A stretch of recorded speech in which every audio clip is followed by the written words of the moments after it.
We're just days away from reaching 1,000 subscribers. If we hit this goal in the next 15 days, we'll be able to keep the channel running and continue bringing you these stories. Your subscription makes all the difference. It's quick and helps us enormously. A Lady's Courage. Chapter 1. The Defiance. London, October 1856. Victorian society was as rigid as the corsets that cinched ladies' waists, and Lady Elizabeth Fairmont knew it better than anyone. At 24, she had learned to navigate the treacherous waters of high society with a grace that concealed a rebellious spirit and a compassionate heart that could not bear injustice in any form. That evening, the soiree, hosted by Lord and Lady Pemberton, was in full swing in their sumptuous Mayfair mansion. London's elite had gathered in the gilded salons, where polite conversation and social intrigue mingled with the sound of music and the delicate tinkling of crystal. Elizabeth moved among the guests in her blue silk gown, her chestnut hair arranged in an elegant chignon adorned with pearls. The daughter of the Earl of Fairmont, she was considered one of London's finest matches, but after 6 social seasons, she remained stubbornly unmarried, to her father's great despair and the frustration of numerous suitors. The reason for her single state was no secret to anyone.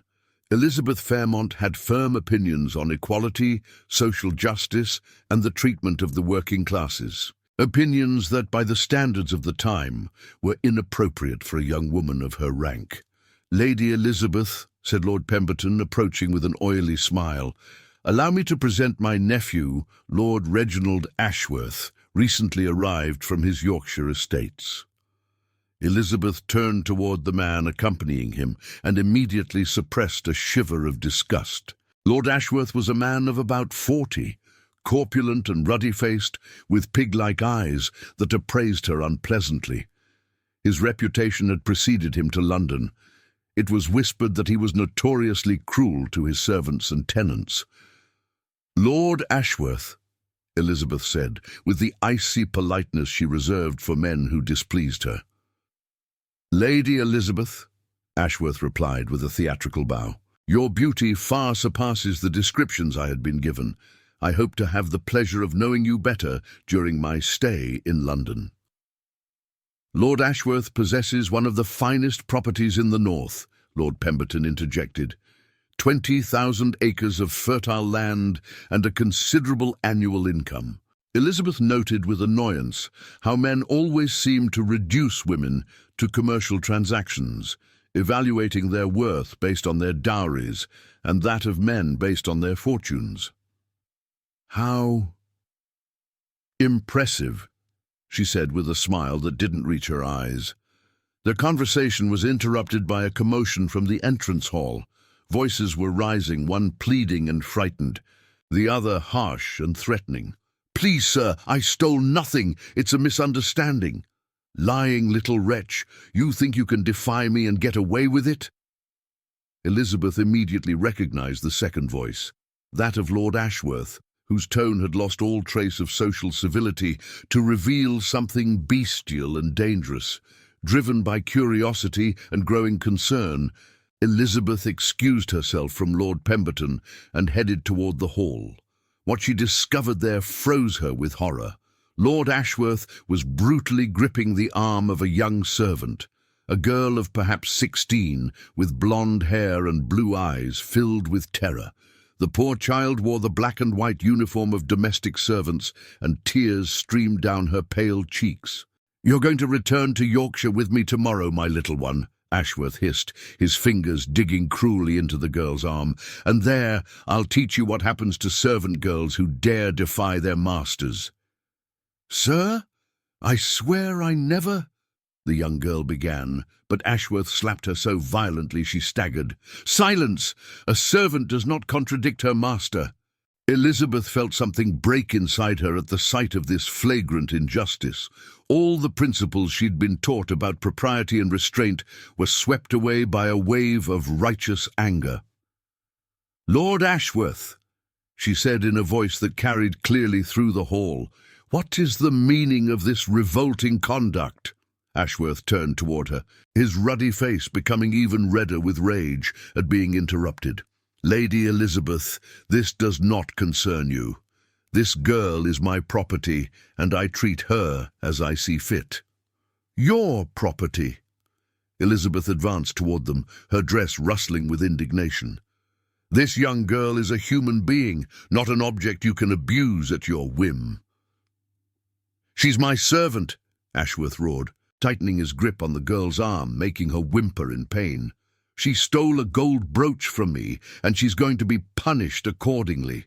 "I stole nothing," the young girl sobbed. "The brooch had fallen behind the dresser. I simply picked it up to return it." Elizabeth studied the servant's face and read in it an honesty that contrasted sharply with Ashworth's brutality. Her instinct told her this child was telling the truth. "Release her immediately," Elizabeth ordered, in a tone that brooked no discussion. Ashworth gave a nasty laugh.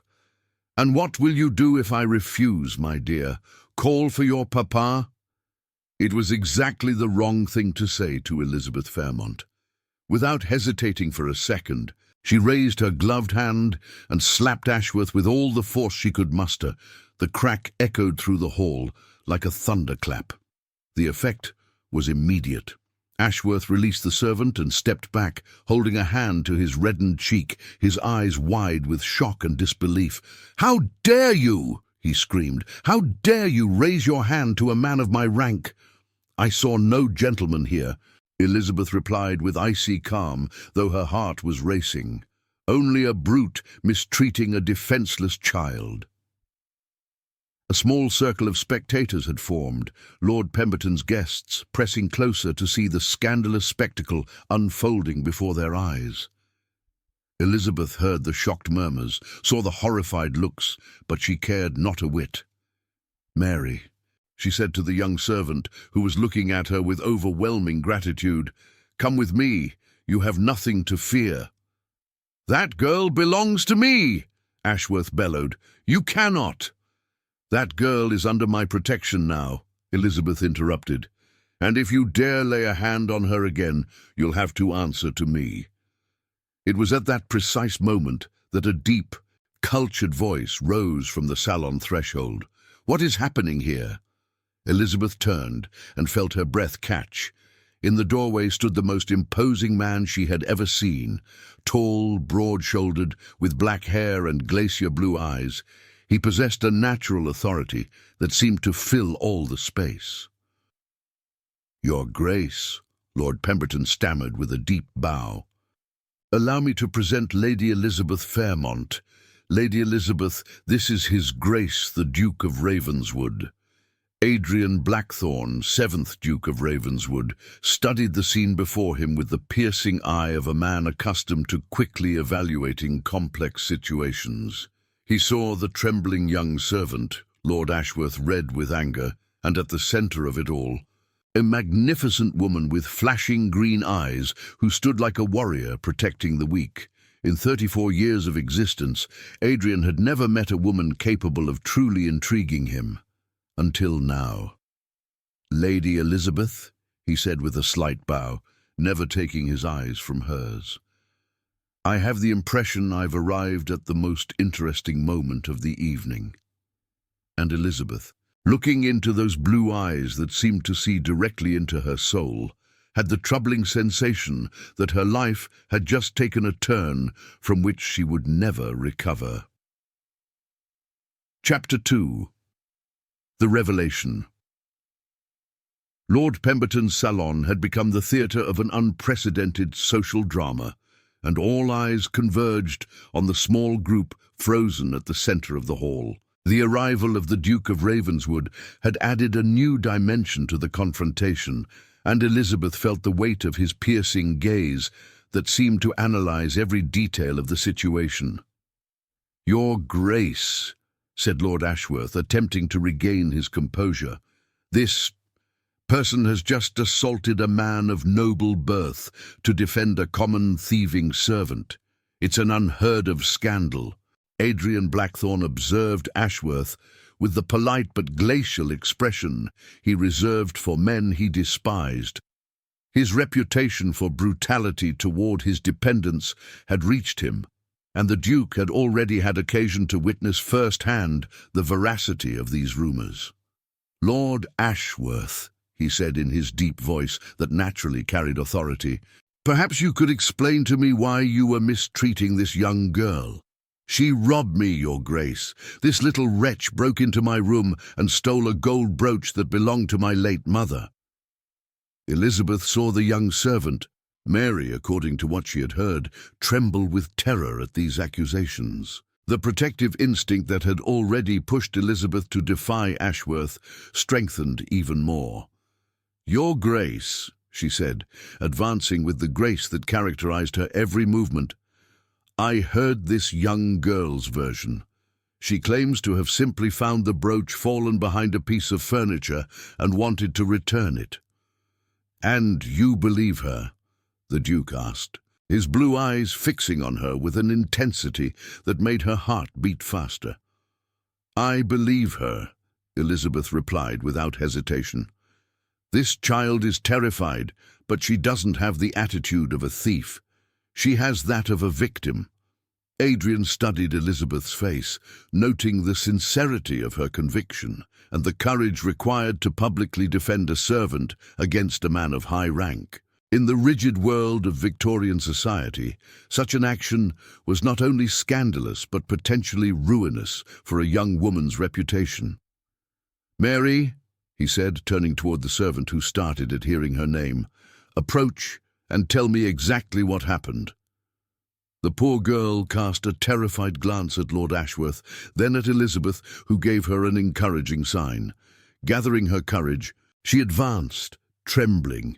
"Your Grace," she stammered, "this morning I was cleaning the Lord's room when I noticed something shining behind the dresser. When I moved the furniture to clean properly, I found a beautiful gold brooch. I picked it up to return it to the gentleman, but when I showed it to him, he started screaming that I had stolen it." "Liar!"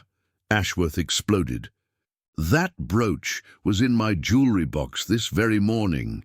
"If it was in your box," Elizabeth intervened with implacable logic, "how could it have been behind your dresser?" "She stole it and hid it there to retrieve it later," Ashworth replied, but his argument rang false even to his own ears. Adrian watched the exchange with growing interest. Not only did Lady Elizabeth possess striking beauty, but she displayed intelligence and courage that far exceeded what he was accustomed to seeing among young women of London society. "Mary," he said gently, "this brooch, where exactly was it?" "Behind the dresser, your Grace, in the dust. It looked like it had been there for a long time. There was even a spider's web on it." Elizabeth turned toward Ashworth with a triumphant look. "A spider's web, Lord Ashworth, on a jewel that was supposedly in your box this morning?" Ashworth's face became even redder, and Adrian saw his fists clench dangerously. The man was obviously accustomed to exercising his brutality without contradiction, and Elizabeth's defiance seemed to push him toward violence. "Silence!" Ashworth roared. "I will not tolerate being questioned by a woman. This servant belongs to me, and I'll do with her what I please." "This servant does not belong to you," said a new voice from the salon entrance. Everyone turned to see Lord Pemberton advancing, looking embarrassed but determined. "Lord Ashworth, I must remind you that Mary is employed in my house. She is not part of your personal domestic staff." "She worked on my Yorkshire property before I brought her here," Ashworth protested. "Indeed," Pemberton agreed, "but her employment contract was transferred to my house for the duration of your stay. Technically, she is under my protection." Elizabeth felt a surge of gratitude toward Lord Pemberton, though she suspected his intervention was motivated as much by social embarrassment as by compassion. "Very well," said Adrian, taking control of the situation with the natural authority that was his. "It seems to me this matter can be resolved simply. Lord Ashworth, you recover your brooch. Mary keeps her employment with Lord Pemberton, and everyone can return to the evening's pleasures." "This is unacceptable," Ashworth exploded. "That girl must be punished, and this shrew who dared lay hands on me must apologize." The silence that followed these words was so complete you could have heard a pin drop. Adrian felt something ice-cold settle in his veins as he looked at Ashworth with an expression that had made braver men tremble. "Lord Ashworth," he said in a dangerously soft voice, "I have the impression you just called Lady Elizabeth a shrew. Did I hear correctly?" Ashworth suddenly realized he had just committed a monumental error. Insulting a lady in the presence of the Duke of Ravenswood, one of England's most powerful men, was the social equivalent of suicide. That is to say, Your Grace, in the heat of the moment." In the heat of the moment," Adrian repeated with deadly calm. "You insulted a lady who was merely defending an innocent against your brutalities. I believe it is you, sir, who owes an apology." Elizabeth watched the scene unfold with a mixture of fascination and gratitude. The Duke of Ravenswood was defending her honor with an elegance and authority that took her breath away. "Your Grace," Ashworth murmured, sweat beading on his forehead, "I offer my most sincere apologies to Lady Elizabeth for my inconsiderate words." "Apology accepted," Elizabeth said graciously, though she would have preferred to slap Ashworth a second time. "Perfect," said Adrian, turning toward her with a smile that made butterflies dance in Elizabeth's stomach. "Lady Elizabeth, would you do me the honor of granting me this dance?" As he offered her his arm, Elizabeth had the sensation of crossing an invisible threshold. By defending Mary against Lord Ashworth, she had revealed her true nature to the Duke of Ravenswood, and in his blue eyes she could see that he liked what he had discovered. "With pleasure, Your Grace," she replied, accepting his arm. As they headed toward the ballroom, Adrian murmured low enough for only Elizabeth to hear, "Lady Elizabeth, I have spent years looking for a woman capable of surprising me. I believe my search has just come to an end." And Elizabeth, feeling the warmth of his arm beneath her gloved hand, understood that she had just met the man who would change her life forever. Chapter 3. The Dance of Discovery. Lord Pemberton's ballroom sparkled under the light of dozens of crystal chandeliers, but Elizabeth had eyes only for the man who was guiding her toward the dance floor. The Duke of Ravenswood moved with the natural grace of a man born to command, and she could feel all eyes turning toward them as they took their position for the waltz. "Lady Elizabeth," Adrian murmured as the orchestra struck the first measures, "may I tell you how impressed I was by your courage this evening?" "Your Grace," Elizabeth replied as he took her in his arms with an ease that took her breath away. "It wasn't courage, but indignation. I cannot bear to see the powerful abuse the weak." "That is precisely what I meant," said Adrian, making her turn with an elegance that revealed years of aristocratic training. "In our society, most ladies of your rank would have looked away to avoid social embarrassment. You chose to stand against injustice." Elizabeth felt her cheeks flush under the compliment, but also under the intensity of the blue gaze that never left her. "Your Grace seems surprised that a woman could have firm opinions on justice." "Not surprised," Adrian corrected, guiding her through the complex figures of the dance, "but enchanted.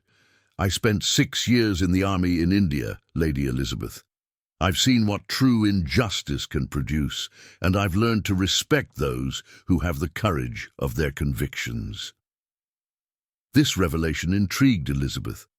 She knew the Duke had served in the army before inheriting his title, but she hadn't realized that this experience could have changed him so profoundly.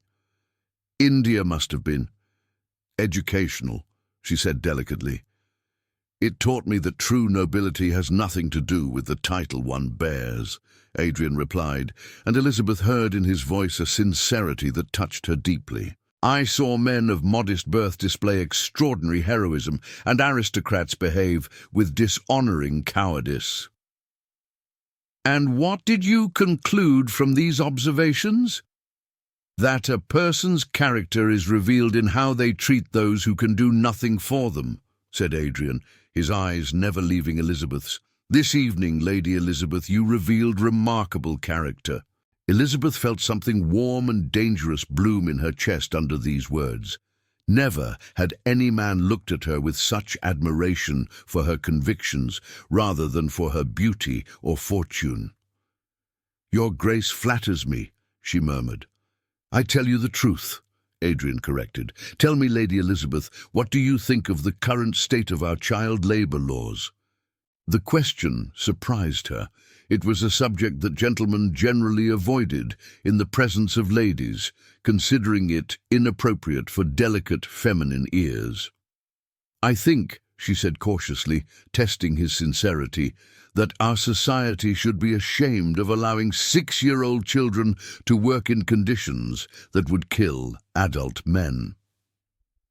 I entirely agree, said Adrian, and Elizabeth saw a flame ignite in his eyes. I have recently supported several bills in the House of Lords to improve these conditions. Unfortunately, most of my peers consider these concerns sentimental and impractical. And what do you intend to do in the face of this opposition? Elizabeth asked, increasingly intrigued by this man who seemed to defy all her expectations about English aristocracy. Persevere, Adrian replied simply. Justice is never achieved easily, Lady Elizabeth. It requires people ready to fight for it, even when, especially when, that battle is unpopular. The waltz was coming to an end, but neither seemed eager to break their connection. Elizabeth had the impression of discovering a hidden treasure, a man of power and position who used these advantages to serve more than his own interests. Your Grace, she said, as they came to a stop with the last notes of music, may I ask what brought you to such convictions? Adrian hesitated for a moment, as if weighing how far he could confide. In India, I had an orderly, a young man named Thomas, who had grown up in the slums of London. He saved my life during an ambush, and when I wanted to reward him, he asked for only one thing, that I help his younger sister, who had been working in a mill since the age of 5. And did you do it? I tried, said Adrian, and Elizabeth saw fugitive pain cross his features. Unfortunately, I was too late. The little one had died of exhaustion 3 weeks before my return to England. Thomas never blamed me for this failure, but I never forgave myself. Elizabeth felt her heart tighten with compassion for this powerful man who carried the weight of this personal tragedy. Your Grace, you cannot blame yourself for— I can and I do, Adrian interrupted gently. But I also decided that this child's death would not be in vain if it inspired me to prevent other similar tragedies. That's why you support social reforms, Elizabeth understood. That's why I try to use my position for something important, Adrian confirmed. And that's why your courage this evening impressed me so much, Lady Elizabeth. You acted according to your convictions without worrying about social consequences. Elizabeth suddenly realized that their conversation had isolated them from the other dancers, who were now moving away as the music had stopped. She and the Duke were still standing in the waltz position, lost in their exchange. Your Grace, she murmured, aware of the curious glances that were beginning to turn toward them, we should perhaps— Of course, said Adrian, offering her his arm with elegance. Allow me to escort you back. As they left the dance floor, Elizabeth glimpsed Lord Ashworth observing them from across the room, his face twisted with an expression of pure hatred. A shiver of unease ran through her. She had made a dangerous man her enemy tonight, and she suspected Ashworth was not the type to forget or forgive a public humiliation. Lady Elizabeth, said Adrian, noticing the direction of her gaze, I want you to know that you are under my protection now. Lord Ashworth will not dare cause you problems. I thank you, your grace, but I do not seek to hide behind anyone's protection, Elizabeth replied, with a pride that made Adrian smile.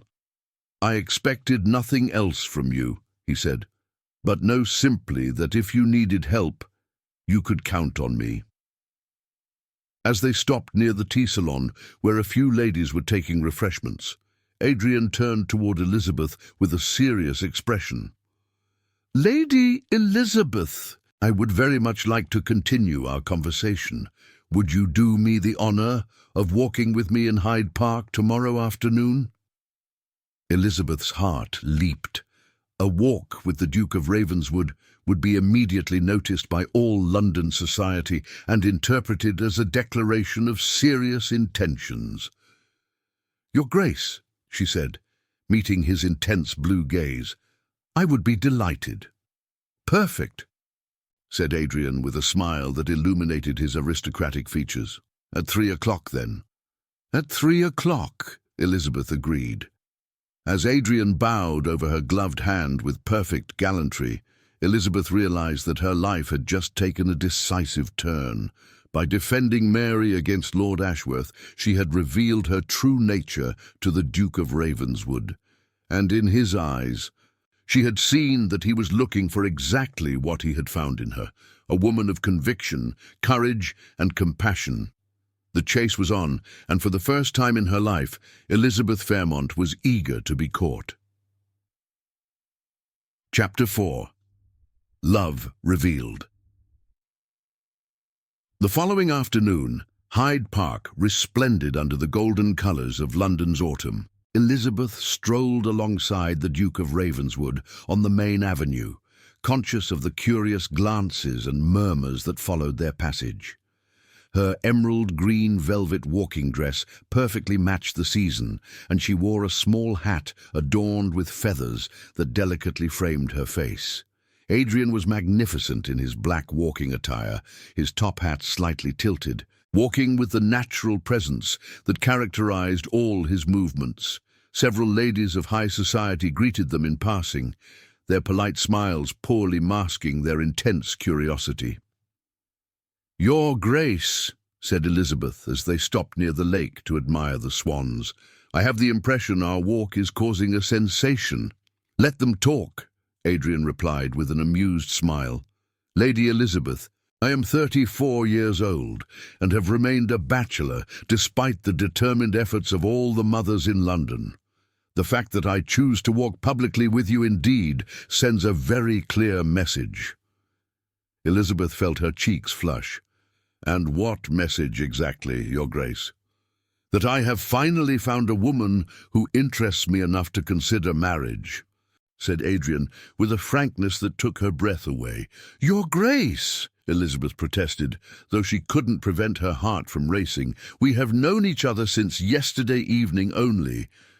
Sometimes, said Adrian, turning toward her with that intensity of gaze that troubled her so, one instantly recognizes someone one has been looking for without knowing it. Before Elizabeth could respond, an unpleasantly familiar voice interrupted them. Your Grace, Lady Elizabeth, what a charming coincidence! They turned to see Lord Ashworth approaching, accompanied by an elegant woman Elizabeth didn't recognize. Ashworth's expression was amiable on the surface, but his eyes bore a malevolent gleam that immediately put Elizabeth on guard. Lord Ashworth, said Adrian with icy politeness. Madam. Allow me to present Lady Cordelia Ashworth, my sister, said Ashworth with a smile that didn't reach his eyes. Cordelia, this is His Grace, the Duke of Ravenswood, and Lady Elizabeth Fairmont. Lady Cordelia was a woman in her 40s, with a harsh face and affected manners. She studied Elizabeth with a calculating look that made her resemblance to her brother even more striking. Lady Elizabeth, said Lady Cordelia in a honeyed voice, my brother told me about your intervention last evening. How modern of you.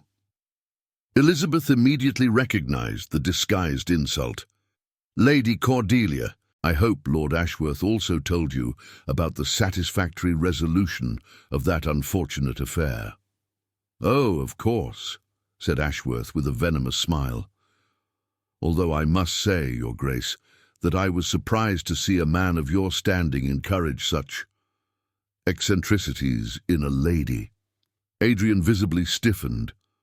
"Lord Ashworth, I hope you're not suggesting that defending the innocent is an eccentricity." "Not at all, Your Grace," said Ashworth, raising his hands with false innocence. "Simply that certain sensibilities, however admirable they may be, can sometimes lead to embarrassing situations.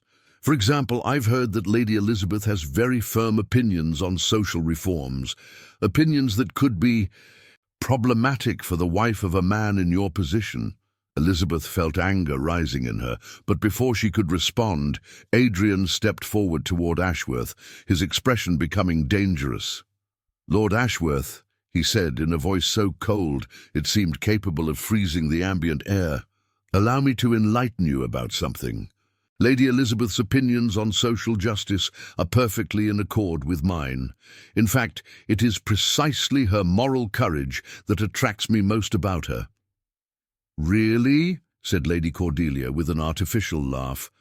"How progressive of you, Your Grace, although I wonder if you have considered the social implications of marrying a woman with such rebellious tendencies."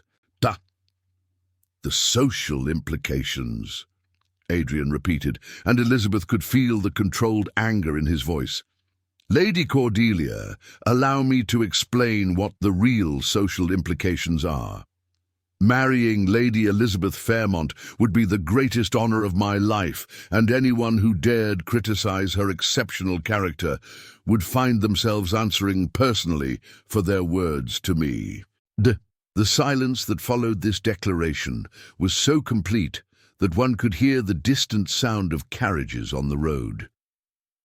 Elizabeth looked at Adrian with a mixture of love and admiration that tightened her throat with emotion. "Your Grace," Ashworth stammered, realizing he had pushed the Duke too far. "I had no intention." "Of course you did," Adrian interrupted. "You intended to revenge yourself for last night's humiliation by attempting to tarnish Lady Elizabeth's reputation. Unfortunately for you, your machinations have only succeeded in revealing more of your own pettiness." Adrian offered his arm to Elizabeth with sovereign elegance. "Lady Elizabeth, allow me to remove you from this unpleasant company." As they walked away, leaving Ashworth and his sister frozen with humiliation, Elizabeth felt a surge of gratitude and love for the man who had just defended her with such passion. "Your Grace," she murmured, "thank you for defending me, but I hope you haven't compromised your reputation for me." Adrian stopped abruptly and turned toward her, taking her gloved hands in his, despite the proprieties. "Elizabeth," he said, using her first name for the first time, "listen to me well.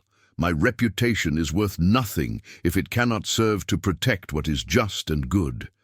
And you, my dear lady, are the most just and good thing I have ever encountered." "Adrian," she whispered, moved to tears by his words, "I know we have known each other only briefly," he continued, "but I have spent years looking for a woman who could be my partner in every sense of the term.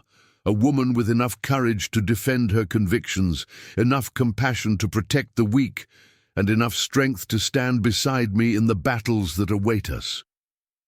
"What battles?" Elizabeth asked, though she felt she knew the answer. "Those we will fight together for justice, for social reforms, for a better world. Elizabeth, will you marry me?" Elizabeth looked into those blue eyes that reflected so much love and admiration, and knew she had found not only the man of her life, but her partner in all the battles that truly mattered to her.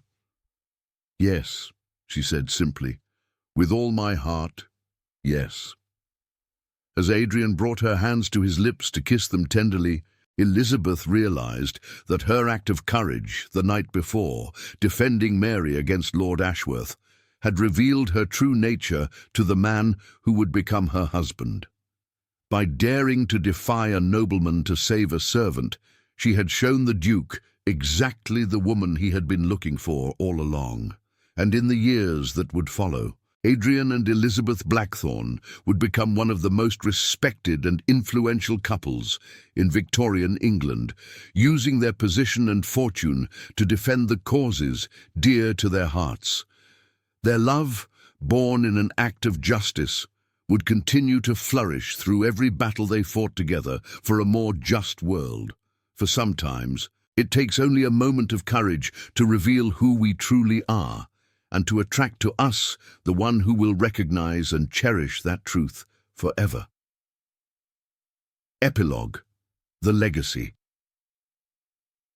5 years later, the Duke and Duchess of Ravenswood had become legendary in London society for their philanthropic works and revolutionary social reforms. Their marriage, born from an act of courage and nourished by shared convictions, had inspired a new generation of aristocrats to use their privileges to serve justice rather than their own interests. Mary, the young servant Elizabeth had defended that fateful night, now ran a school for disadvantaged children funded by the Blackthorne Foundation, living proof that sometimes a single act of bravery can change the course of several lives. And when asked how she had won the heart of England's most coveted Duke, Duchess Elizabeth would always smile and reply, "By simply being myself at the moment when it mattered most." Because true love, after all, always recognizes authenticity and rewards the courage to be authentic.